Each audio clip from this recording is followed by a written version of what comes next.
Cœur de patrimoine, Cédric Decoeur. Bienvenue dans Cœur de patrimoine, votre rendez-vous hebdomadaire sur Radio Patrimoine. Vous en avez désormais l'habitude, on se retrouve chaque mercredi pour passer une petite heure ensemble et vous donner un maximum de conseils pour gérer au mieux votre épargne grâce à notre cercle d'experts qui se mobilisent pour vous. Alors au sommaire de ce 31e numéro de Cœur de patrimoine, on va commencer par parler de stratégie en termes d'épargne retraite. Vous ne pouvez pas ignorer toutes les interrogations qui tournent autour de ce thème actuellement. Et puis on plongera également dans le monde de la tech et du financement des entreprises de croissance pour un bilan de cette année 2024. Ensuite, un détour immobilier, on n'y échappe pas, pour vous proposer un exemple d'investissement dans le monde des SCPI. Et puis on causera technique patrimoniale en vous offrant une véritable fiche pédagogique sur la clause bénéficiaire, un point essentiel d'un contrat d'assurance vie. C'est parti pour Cœur de patrimoine. Cœur de patrimoine, Cédric Decoeur. Et entrons tout de suite dans le vif du sujet de cette thématique retraite en accueillant Thibaut Cosnet. Bonjour Thibaut. Bonjour Cédric. Merci beaucoup d'avoir répondu à l'invitation de Cœur de patrimoine, directeur de l'offre épargne et patrimoniale du Conservateur. Alors effectivement, le mot retraite, je pense qu'il est dans toutes les têtes, que ce soit pour abroger, pas abroger, reprendre, étendre, réduire, enfin bref. Et chacun peut se poser la question de se dire finalement, est-ce que j'aurai le droit à une retraite? À quoi elle ressemblera? Comment est-ce qu'il faut que je m'en occupe? C'est vrai qu'il y a énormément de défis. Ne serait-ce que démographiquement, on se pose toujours la question de savoir est-ce qu'il y aura assez d'actifs, suffisamment pas de retraités. Enfin, comment est-ce qu'on doit appréhender un petit peu tous les défis, toutes les questions qui se posent en termes de retraite ? Tout d'abord, on peut déjà rappeler qu'aujourd'hui, une pension moyenne de retraite, c'est, bon an, mal an, en moyenne, à peu près 2 000 euros par mois. Mais effectivement, les enjeux démographiques, parmi toutes les incertitudes que vous avez citées, qu'elles soient politiques, économiques ou financières, la démographie, c'est relativement solide et on peut en tirer un certain nombre d'évolutions liées à l'allongement de la durée de la vie en France, puisque rappelons que, bon an, mal an, l'espérance de vie augmente de 3 mois par an depuis la Seconde Guerre mondiale, et qu'en plus, le taux de natalité en France a tendance à se réduire. Donc les évolutions structurelles du système de retraite, elles sont là et c'est bien de les poser. Vous parliez du ratio cotisant-retraité. Il n'a de cesse de se dégrader. On était à peu près à 2 cotisants pour un retraité il y a quelques années. Aujourd'hui, on est à 1,7 et selon les chiffres du corps, on devrait avoir un taux cotisant-retraité qui devrait converger vers 1,3-1,2% à horizon 2050-2070. Donc il y a une vraie dégradation. Parallèlement, l'allongement de la durée de la vie fait qu'on passe de plus en plus de temps à la retraite. Nous étions à une durée de vie passée à la retraite aux alentours de 21-22 ans il y a quelques années. On devrait converger à 27 ans dans 2050-2070. Plus de temps à la retraite et moins de cotisants. Donc, ce qui veut dire qu'effectivement, le taux de remplacement, a priori, sauf aménagement très majeur du système de retraite, devrait aller en se dégradant. Alors justement, ce taux de remplacement, c'est important d'avoir ce mot en tête. Vous nous avez rappelé ce 2000 euros, qui est l'étiage moyen, on va dire. Ça veut dire quand même que les particuliers, ils doivent avoir en tête, appréhender le fait que le niveau de vie nécessairement va baisser à la retraite. Oui, là aussi, le rapport du corps du mois de juin est riche d'enseignements. On a un taux de remplacement pour un cadre à aujourd'hui à peu près de 53%. C'est-à-dire en passant de la belle vie active à l'heureuse vie de retraité, on a 100% de son temps libre, mais 53% de ses revenus. Ça, c'est pour la génération qui part à la retraite actuellement. Il faut acheter les articles de pêche avant. Exactement, il faut être prévoyant. Pour la génération 1996, donc celles et ceux qui sont nés en 1996, le taux de remplacement devrait converger à 43%. C'est-à-dire qu'on devrait perdre 10% de taux de remplacement pour la génération qui est susceptible de prendre sa retraite donc, dans une trentaine d'années. Donc on voit que la tendance est effectivement lourde, structurelle et on a peu de chances d'avoir une inversion rapide de cette tendance. Ça veut dire qu'il faut anticiper, ça veut dire que si on veut maintenir au maximum son train de vie, il va falloir s'en occuper soi-même. Oui, a priori, il faut avoir, certes, un aménagement du système de retraite tel qu'elle a été faite par le passé, mais on sent que c'est pas encore tout à fait stabilisé. Mais il faut également se créer soi-même sa retraite par capitalisation avec de l'épargne qu'on affecte à destination de sa retraite pour essayer effectivement d'amoindrir cette perte de train de vie entre la vie active et la vie de retraité. Et dans le champ de nos offres patrimoniales, aujourd'hui, on a un produit qui a été porté sur les fonds baptismaux il y a peu de temps, entre guillemets 5 ans. C'est ce fameux PER, plan d'épargne retraite. Il a des avantages, il a des inconvénients, plus de l'un, plus de l'autre. Est-ce qu'on peut rappeler un petit peu ce que c'est que ce PER et ce qu'il faut en penser ? Alors, effectivement, le PER a été lancé dans le cadre de la loi Pacte en 2019, donc il y a un peu plus de 5 ans. C'est un vrai succès, hein. Il y a 110 milliards de cotisations versées dans des PER, dont à peu près 2/3 via des transferts, pour 10 millions d'assurés, donc il y a quand même une vraie appropriation de cet outil. Les principaux avantages du PER, c'est que c'est un produit unique, contrairement dispositif d'épargne retraite qui préexistait, où il y avait une galaxie, une myriade de différents produits. Le PER peut être unique et on peut y transférer l'intégralité des dispositifs dont on disposait précédemment. Il y a un plan pour gouverner tous les autres, pour les amateurs du Seigneur des Anneaux qui connaissent la formule. C'est ça, avec différents compartiments. Donc, transférabilité, un dispositif unique. On a le choix, de pouvoir faire sur l'épargne versée à titre individuel et de manière volontaire. On a le choix de sortir soit en rente, soit en capital, soit les deux, lors de la retraite, ce qui est une vraie nouveauté, là où précédemment on avait plutôt des dispositifs qui fléchaient la rente. Et en plus, il y a un dispositif incitatif d'un point de vue fiscal où les primes versées dans le PER permettent de réduire les revenus professionnels imposables dans un plafond de l'ordre de 35 000 euros cette année. Et on peut en plus utiliser les années antérieurement non affectées à l'épargne retraite, les 3 années antérieures pour les salariés et éventuellement les plafonds non consommés par le conjoint. Donc de multiples avantages. Vous avez rappelé notamment les questions de simplification, etc. Et notamment qu'on avait un peu écarté, enfin pas écarté, mais diminué le côté impératif de la rente, etc. Et c'est vrai qu'on sait que les épargnants français, ils aiment pas beaucoup la rente et que ça n'avait jamais bien fonctionné dans l'Hexagone.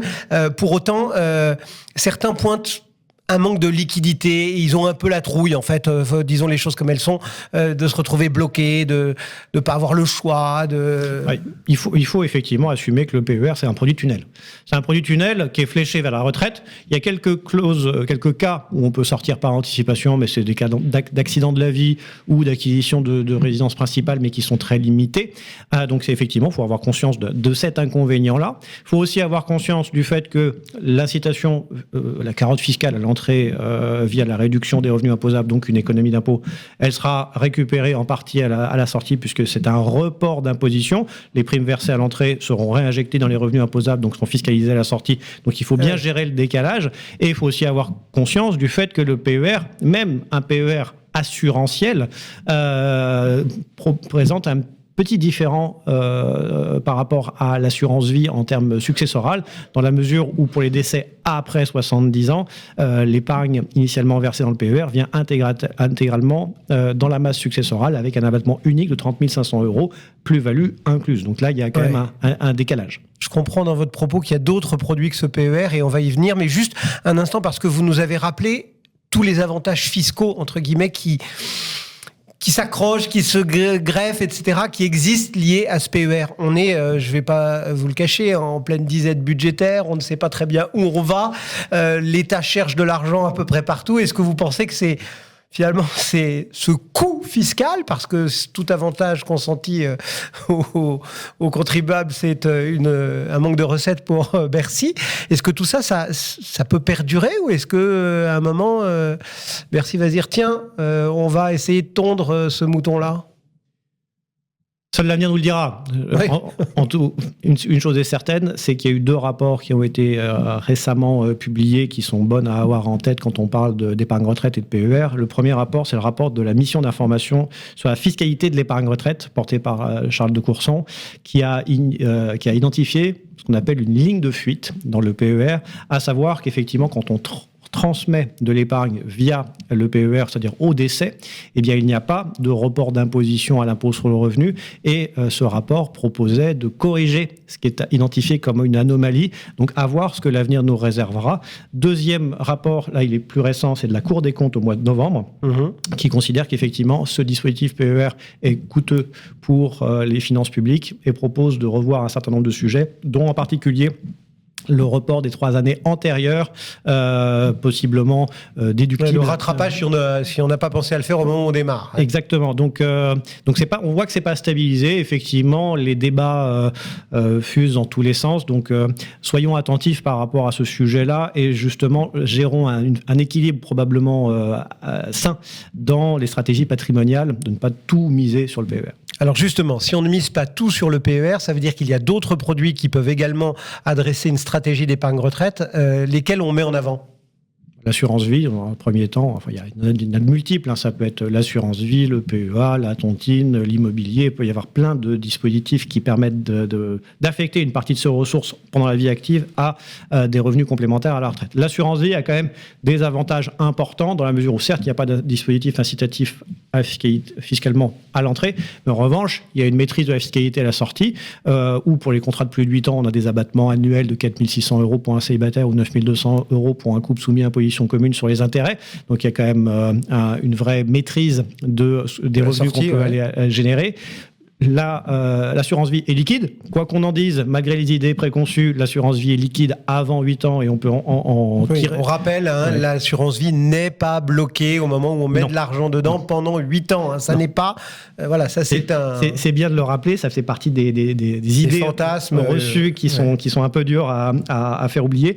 Et en plus, l'assurance vie, pour les sommes versées avant 70 ans, bénéficie d'une fiscalité successorale très avantageuse dans la mesure où, je le rappelle, pour les sommes affectées à l'assurance vie versées avant 70 ans, on peut transmettre 152 500 € aux bénéficiaires qu'on a librement désignés par la clause bénéficiaire aux différents bénéficiaires qu'on a désignés. Et après, les 700 000 € suivants sont taxés à 20% et au-delà, c'est 31,25. Donc il y a quand même une vertu transmission et successorale qui est très importante de rappeler également dans l'assurance vie, puisque c'est l'équilibre d'une épargne retraite, de pouvoir avoir effectivement des revenus, mais également de prévoir ce qui se passe après, c'est-à-dire la prévoyance, protection du conjoint et également la transmission. Allez, un petit teasing. En fin d'émission, on parlera justement de cette clause bénéficiaire et on vous expliquera vraiment toutes les ficelles pour l'utiliser au mieux parce que c'est vraiment un aspect essentiel de cette assurance vie.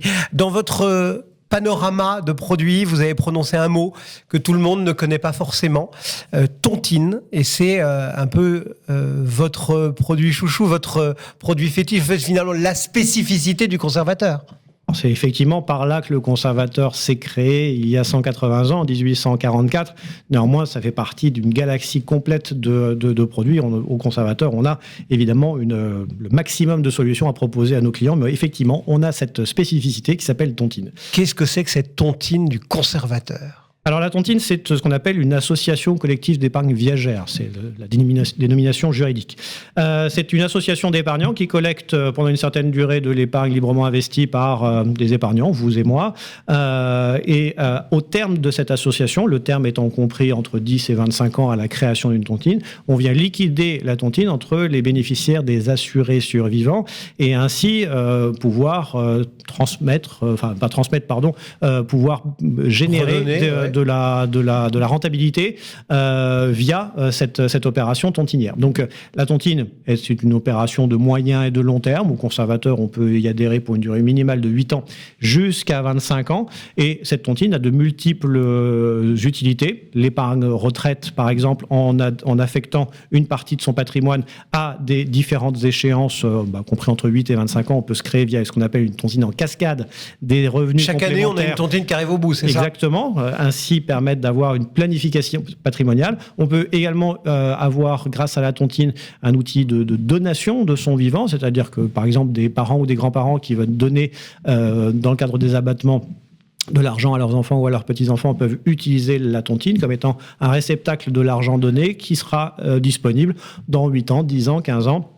Par exemple, pour les petits-enfants, c'est souvent très apprécié comme mécanique. Et donc, cette tontine, dans la spécificité de l'épargne retraite, permet justement de pouvoir utiliser ces différentes échéances en cascade pour se faire des revenus complémentaires, tout en sanctuarisant, j'aime bien ce terme-là, les avantages du PER pour éviter de sortir trop fortement et ainsi d'avoir un retour fiscal trop élevé, et en sanctuarisant également l'assurance vie dans une optique de transmission. Donc c'est l'équilibre de ces 3 supports, par exemple, de ces 3 opérations, qui permettent d'avoir une structuration patrimoniale solide.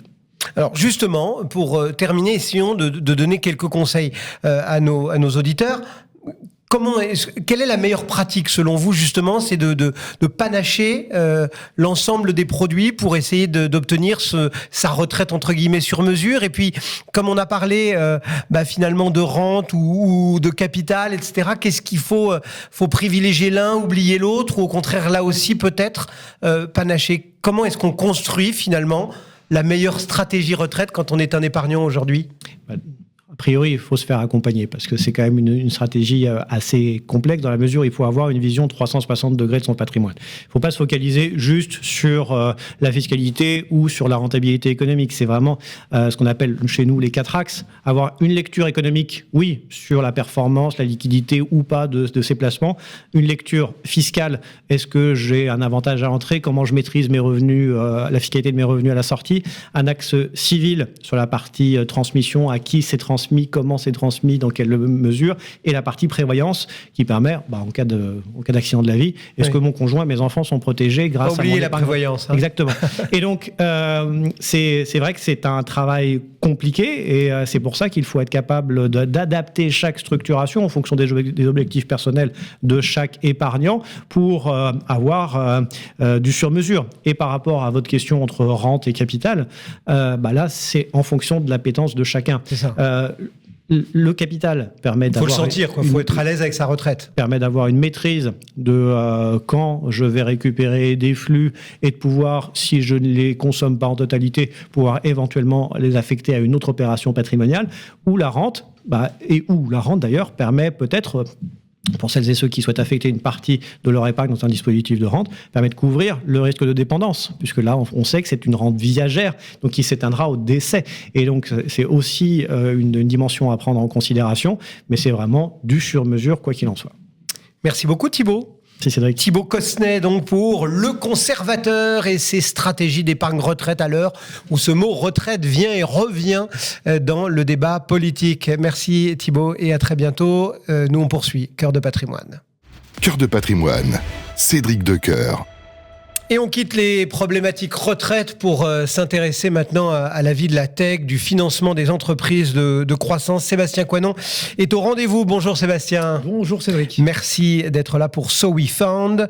Vous suivez de près et on s'est déjà vu plusieurs fois dans Cœur de patrimoine toutes ces startups de la tech via la plateforme et votre podcast Tech 45 qu'on retrouve bien évidemment sur le net.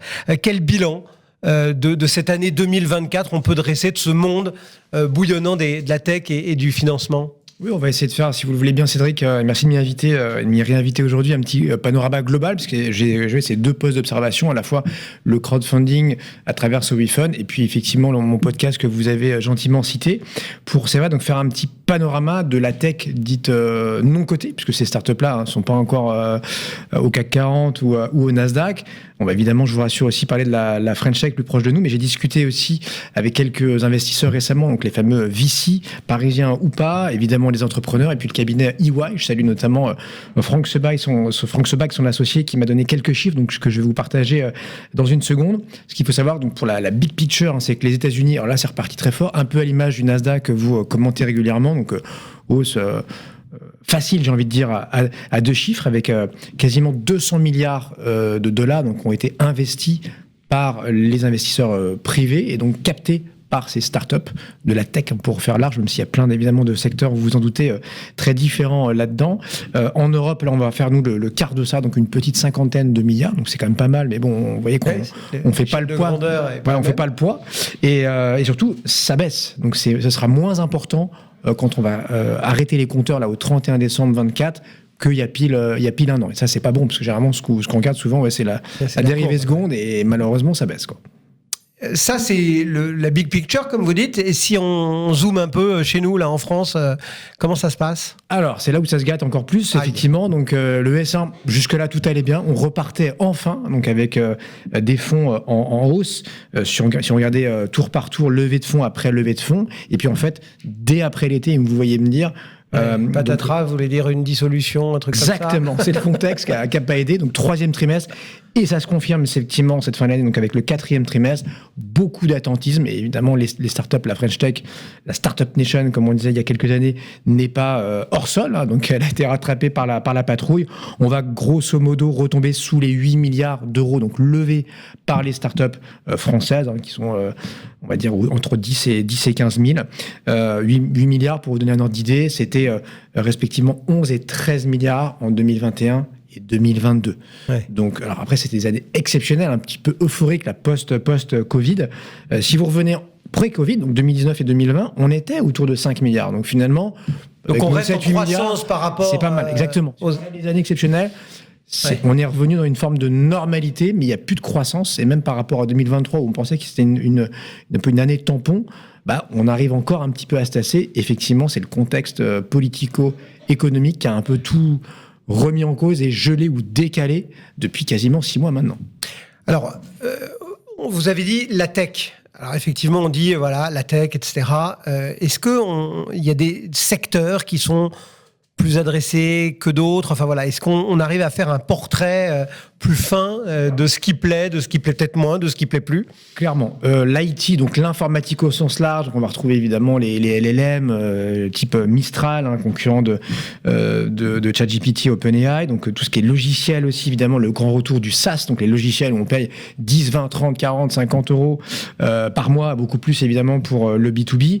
Là, ça repart fort. Merci l'IA, on va y revenir, mais c'est du plus 35% de fonds levés. Ensuite, vous avez les green tech, donc tout ce qui est efficience énergétique. Là, on parle souvent aussi sur votre plateau, climat, matériaux innovants, etc. Là, c'est catégorie numéro 2, mais ça baisse. Là, on est à moins 40%. Et derrière les sciences de la vie, on va dire tout ce qui est santé, biotech, medtech en général, là, pareil, c'est catégorie 3, mais c'est aussi en fort repli. Pour faire gros, c'est la big picture. Je vous donne pas tous les chiffres, mais voilà. Est-ce qu'il y en a qu'on peut particulièrement distinguer? Je sais pas, est-ce que cette année, par exemple, il y a une ou les plus grosses, les quelques levées de fonds les noms qu'il va falloir retenir sur le cru 2024, on va dire, Sébastien? Évidemment, je vous ai parlé d'IA, Mistral, on l'a cité, on peut la reciter, c'est plus de 400 millions levés, Electra, donc les recharges pour batterie et pour voitures électriques, là pareil, c'est en centaines de millions. Pigment, là c'est justement SaaS, donc logiciel, on est à plus de 150, 160 millions de mémoire, donc ça c'est des grosses levées. Pour autant, on peut y revenir aussi, il y a eu de la casse, d'une manière ou d'une autre, économique, sociale, etc. Je ne sais pas si c'est un volet qui vous intéresse, Cédric. Si, tout à fait, bon. Ouais, bien sûr. C'est aussi sympathique entre guillemets, de savoir quel est l'avis de ce secteur. On ne peut pas mettre la poussière sous le tapis. Clairement, l'abondance est derrière nous. Ça, c'est très, très clair. L'argent coule plus à flot. Donc, pour les startups, encore une fois, qui ne sont pas hors sol, comme tout le reste de l'économie, les clients sont plus difficiles à trouver depuis justement l'instabilité qu'on évoquait. Les contrats sont plus compliqués et plus longs à signer. Et puis, il y a les fameux plans sociaux, là encore, comme dans l'économie classique, j'ai envie de dire. Pas mal de boîtes.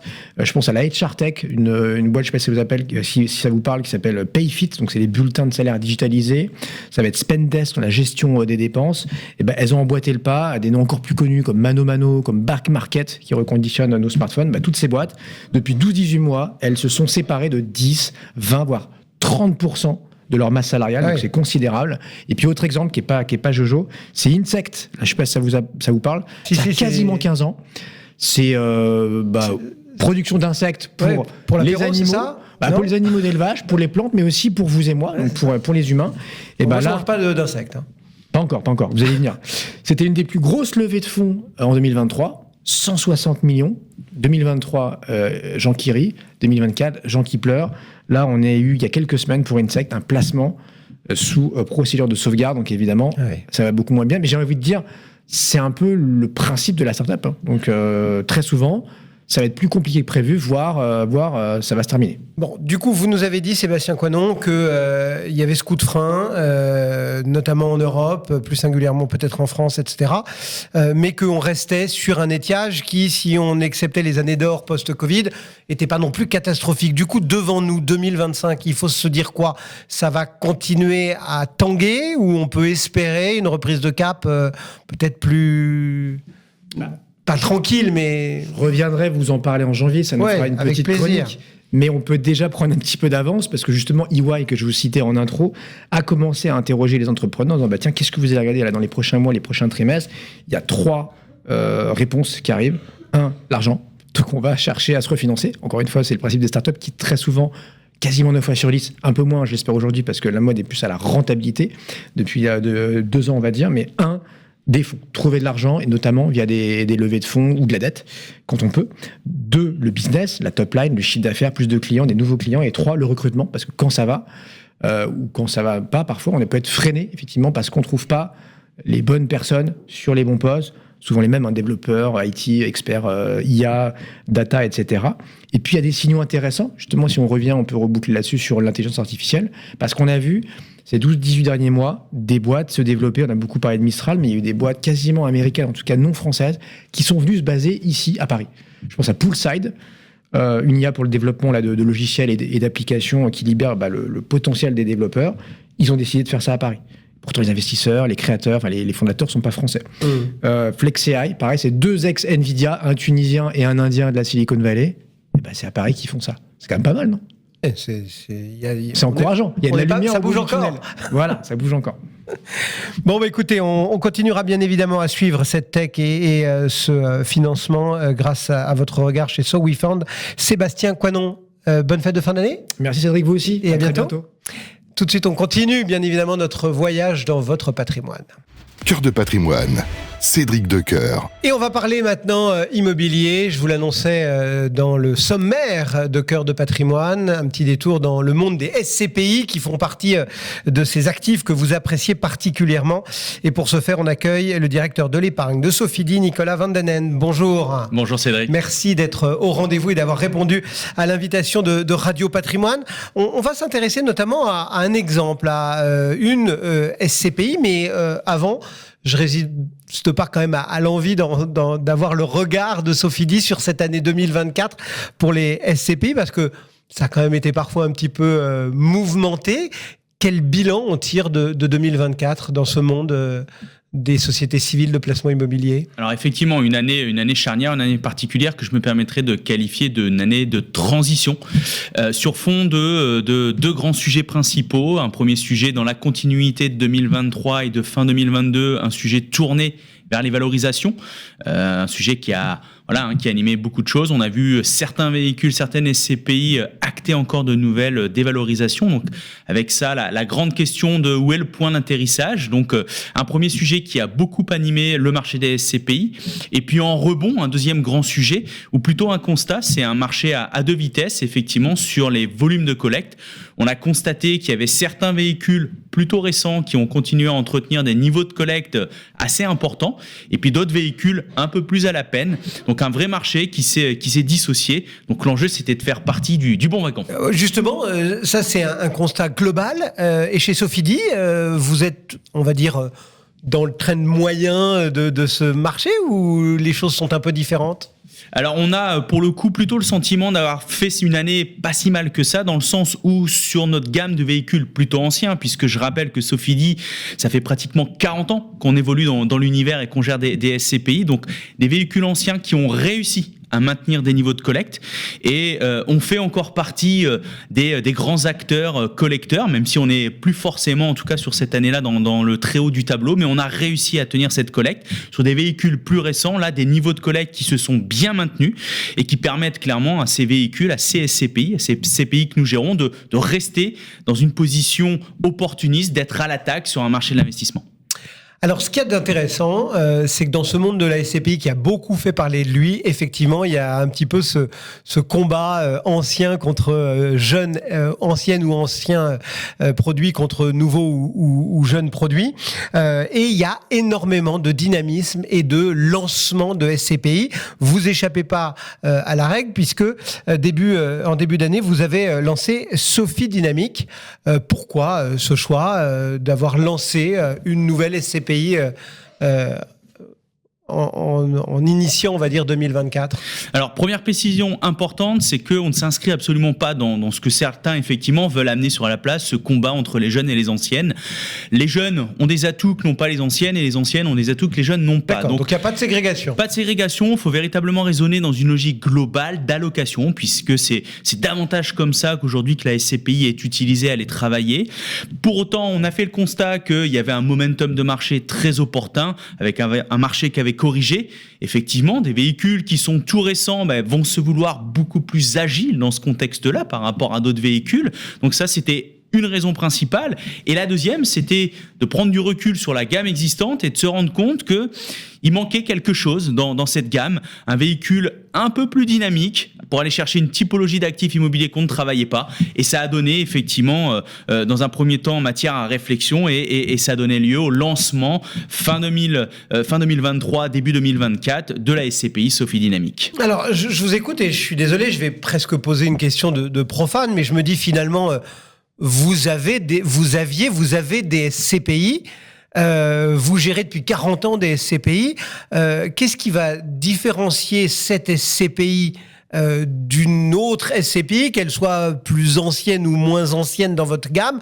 En clair, voilà, qu'est-ce qui la distingue et pourquoi pas avoir utilisé un ancien véhicule pour s'adapter à la nouvelle donne de marché? Je vous remercie de poser cette question, Cédric, puisqu'elle est fondamentale, effectivement, dans le sens où, je le soulignais il y a quelques instants, on va s'adresser à une typologie d'actifs et plus particulièrement à un couple risque-rendement qu'on n'a pas travaillé historiquement chez Sofidy. Toutes nos anciennes SCPI et les politiques d'investissement de nos SCPI historiques se tournaient vers des couples risque-rendement plutôt très patrimoniaux. Donc, aller chercher de la centralité, prendre pas forcément énormément de risques.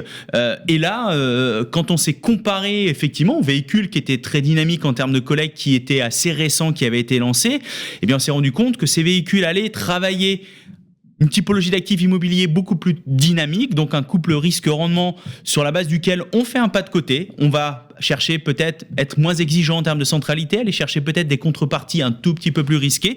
Mais la contrepartie de cela, c'est d'aller chercher davantage de rendement. Et finalement, c'était aussi l'occasion de rappeler que dans cet univers des SCPI, eh bien, c'est pas, tout le monde n'est pas logé à la même enseigne. Il y a effectivement des véhicules qui vont être en capacité de délivrer plus de rendement, mais parce qu'ils vont prendre un peu plus de risques. Et c'est effectivement... Le rendement supérieur va souvent avec un peu plus de risques, quelle que soit la typologie d'actifs dans une gestion de patrimoine. Exactement. Qui se respecte. Hein. Ça va de soi, mais on avait l'impression que c'était pas forcément hyper lisible dans le marché de la SCPI. Initiez-nous tout de même un petit peu, parce que là, vous nous dites une typologie d'actifs, etc. Mais on va trouver quoi concrètement dans ces actifs ? Alors, concrètement, il ne va pas y avoir de grandes surprises dans le sens où on va trouver, et notamment dans Sophie Dynamique qui se veut diversifier, des classes d'actifs immobiliers qu'on trouve par ailleurs, du commerce, du bureau un petit peu, de manière très opportuniste, des locaux d'activité, des locaux d'hôtellerie. On a une capacité à intervenir sur tous ces marchés-là et également intervenir sur des marchés français mais également européens. En revanche, là où je vous expliquais qu'on cherchait historiquement beaucoup de centralité, eh bien on va faire un pas de côté, aller dans des villes, sur des marchés où on ne serait pas allé. Typiquement, je vais citer un exemple concret. Nous sommes allés acheter un petit centre commercial dans la banlieue de Belfort. C'est quelque chose qu'on n'aurait peut-être pas forcément regardé, mais qui convenait particulièrement bien, qui fait justement ce pas de côté pour cette SCPI. Et alors ça donne quoi en termes d'investissement aujourd'hui et d'ambition pour les mois à venir? Parce que j'imagine que quand on la lance début 2024, c'est pas pour la clôturer fin 2024. Donc Absolument pas. Effectivement, c'est une SCPI qui, au terme de sa première année, son premier exercice civil, on va dire, va avoir déjà embarqué 5 investissements. Alors notamment des tickets dans des club deals qu'on a structurés chez Sofidy de manière assez opportuniste, orientés sur du commerce, mais également 3 investissements en direct. Donc là aussi, toujours sur du commerce. C'est une matière qu'on affectionne historiquement plutôt bien, qu'on la travaille bien chez Sofidy. Donc on s'est orienté vers cela. Mais demain, on va aller vers de la diversification. Donc c'est des actifs qui s'inscrivent sur des niveaux de rendement assez intéressants. On est au-dessus des 8% en termes de taux de rendement moyen acte en main. D'accord. Voilà. Et ça, c'est effectivement, finalement, tout ce qui va constituer le premier moteur, le moteur de performance de cette SCPI pour aborder 2025, j'ai envie de dire, pleinement lancé. Et avec une volonté de rendement, de performance qui restera sur ces niveaux-là ? Alors, la performance cible, le taux de rendement cible de la SCPI, en tout cas l'objectif, il est de 7% brut de fiscalité. D'accord. Voilà, c'était un souhait important de notre part, de l'inscrire dans la documentation pour être clair, pour apporter une fois encore de la lisibilité sur ce fameux couple risque-rendement. Et on devrait, dans les premières années, se donner la capacité d'être plus qu'au rendez-vous, puisqu'on a le sentiment, en tout cas au terme de cette première année, qu'on est en capacité d'aller chercher un peu plus que cet objectif cible, ce rendement cible. Mais pour autant, voilà, il faut garder en tête que l'horizon d'investissement est long et voilà, on reste sur ce taux de rendement cible de 7%. Merci beaucoup, Nicolas Van Den Hen, donc pour l'épargne de Sofidy, donc, et ce focus sur Sophie Dynamique à l'occasion de ce bilan 2024 des SCPI. À très bientôt. Merci beaucoup. Et merci d'avoir répondu à l'invitation de Cœur de Patrimoine. Cœur de Patrimoine, Cédric Decoeur. C'est une véritable fiche pédagogique à usage patrimonial qu'on vous propose désormais. Je vous ai un petit peu teasé le rendez-vous tout à l'heure avec Thibaut Cosnet du Conservateur. On va parler d'assurance vie et notamment de la clause bénéficiaire. Et pour ce faire, c'est Virgile Delporte qui est avec nous. Bonjour Virgile. Bonjour Cédric. Merci de nous avoir rejoints, cofondateur de Testamento. Et vous vous êtes penché sur cette clause bénéficiaire, histoire de vraiment tout nous dire, tout ce qu'il faut savoir sur cet outil, parce qu'en fait, c'est un outil niché au cœur de l'assurance vie. D'abord, est-ce qu'on peut brièvement rappeler justement ce qu'est cette clause bénéficiaire et pourquoi j'insiste en disant que c'est un élément central dans sa vie patrimoniale ? Oui, donc déjà on peut rappeler effectivement que la clause bénéficiaire, on en a dans beaucoup de contrats. La clause, ça détermine à qui vont les capitaux si on décède. Tout simplement, et alors ça couvre beaucoup de contrats, on parle d'assurance vie bien sûr, mais on pense aussi aux contrats de prévoyance, individuel, collectif, au plan d'épargne retraite, mais aussi au contrat obsèques. Donc il y a beaucoup de champs d'application de la clause. Il n'y a pas que l'assurance vie qui a de la clause bénéficiaire. Alors, bien souvent, quand on souscrit un contrat, puisque là on parle de l'assurance vie, il y a tout un tas de process qui se mettent en marche, on remplit des tas de choses, et on est généralement incité, je vais dire comme ça en mettant quelques guillemets, à cocher la case devant une rédaction type de la clause bénéficiaire.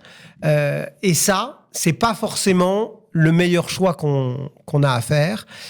Quels sont les risques finalement de ce choix par défaut ? Alors déjà, on peut rappeler ce qu'est le choix par défaut.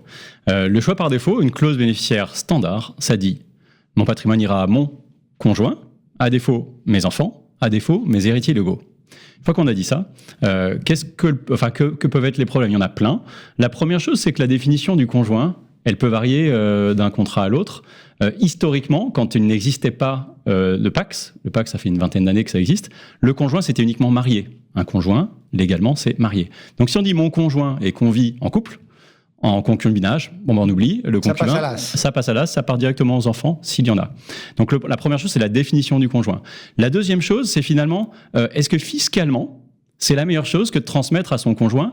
Si on est une famille installée, bien sûr, quand on est jeune et qu'on ouvre son contrat, on va privilégier protéger son conjoint.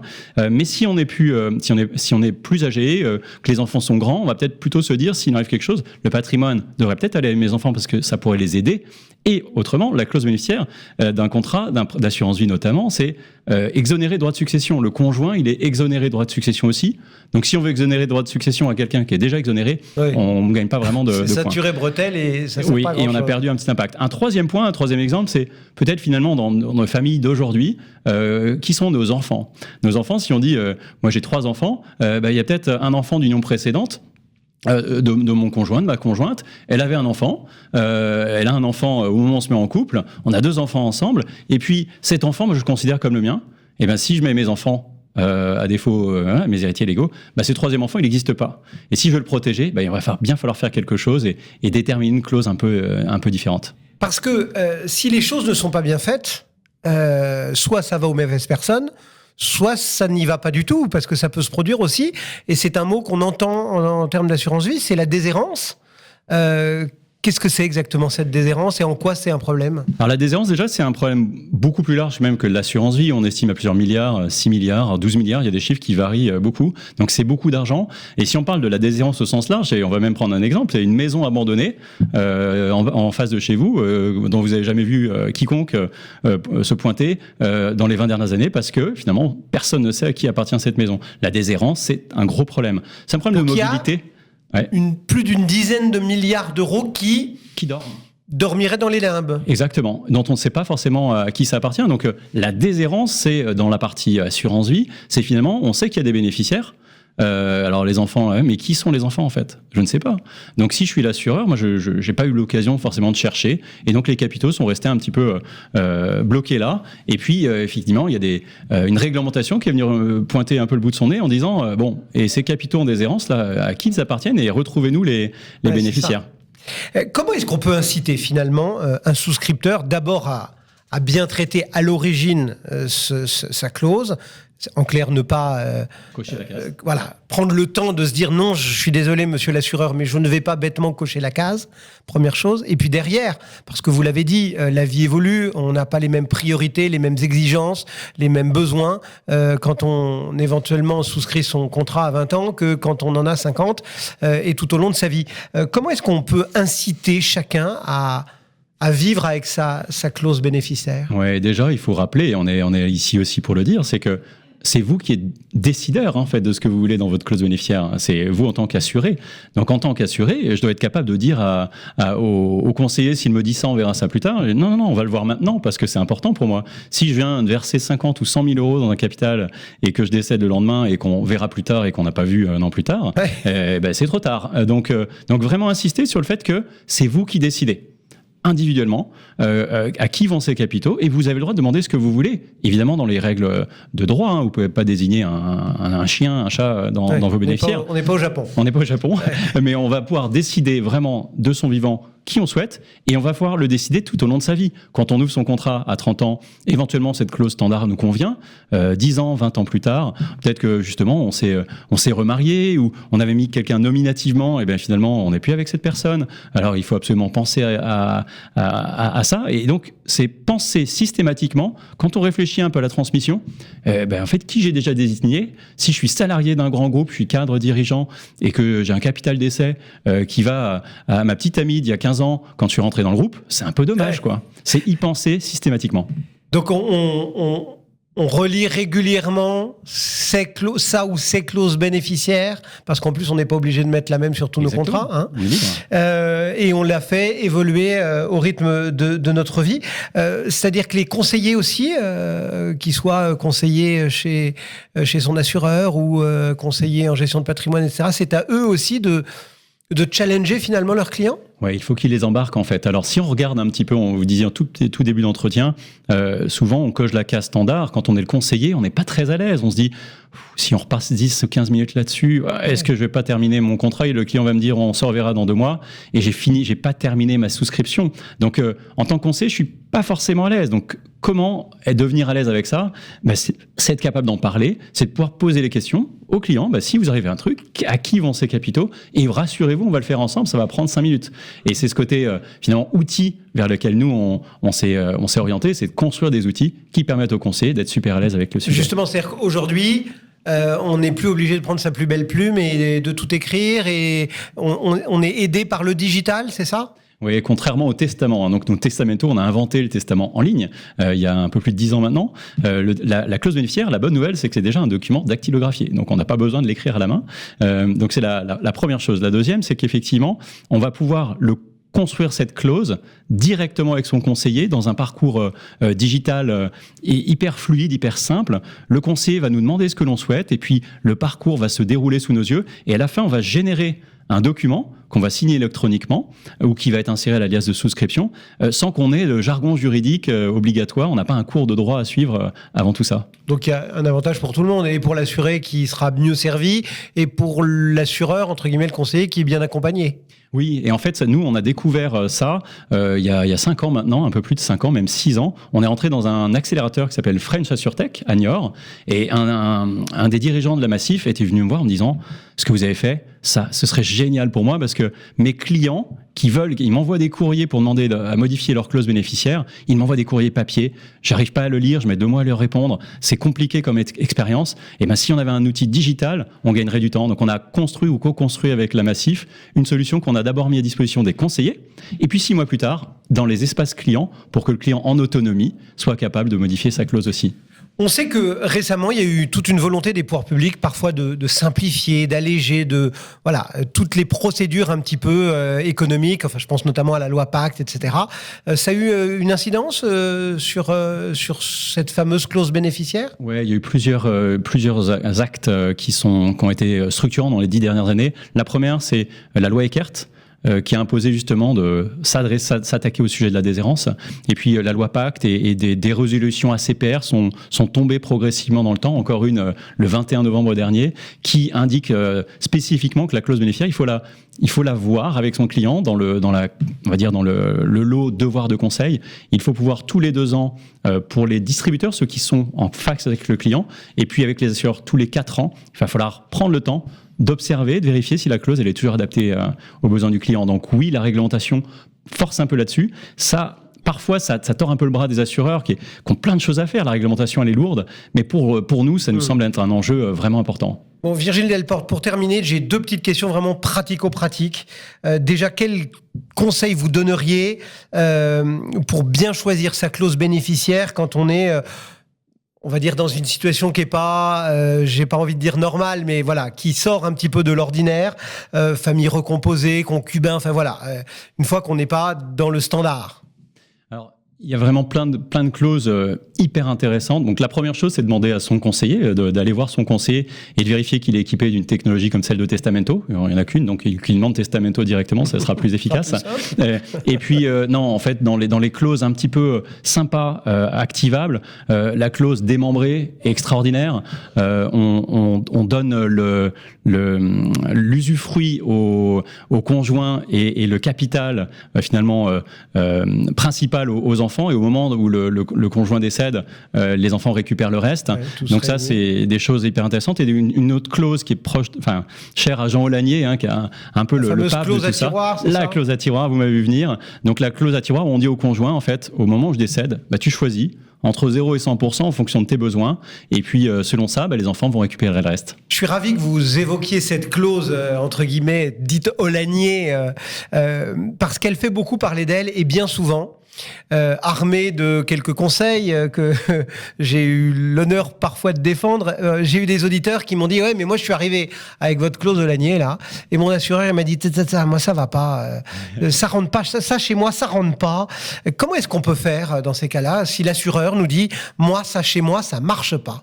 Alors c'est vrai que ça peut être un débat, c'est pas toujours évident. Et c'est l'assureur qui freine là dans ces cas-là. L'assureur peut freiner. Alors si par hasard on a ce contexte-là, on peut tout simplement déposer sa clause chez un notaire.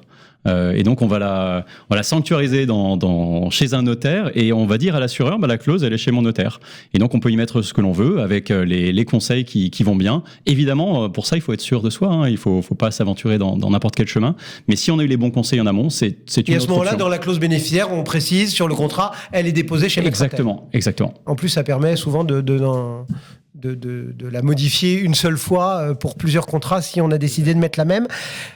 Malgré tout, il faut passer le mot aussi au conseiller que pour une bonne relation client, c'est peut-être bien d'écouter le client.